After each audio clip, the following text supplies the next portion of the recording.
how to make text bigger on TikTok. So there's two ways to make your text bigger on TikTok if you're really having a hard time reading the captions or the descriptions or anything on TikTok itself.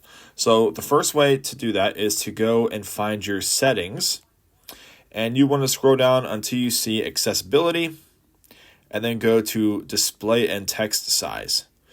So here you see where it says larger text at the very top. You want to go into that section, and from here you can see in real time how big your text or fonts will get.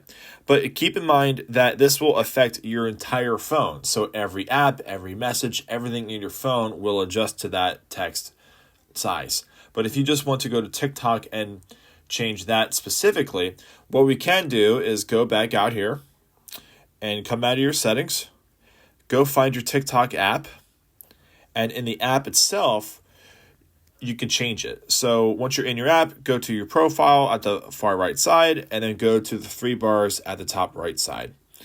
So from here, go to your settings and privacy, and then scroll down until you see where it says accessibility. So from here, at the very top, you'll see text size.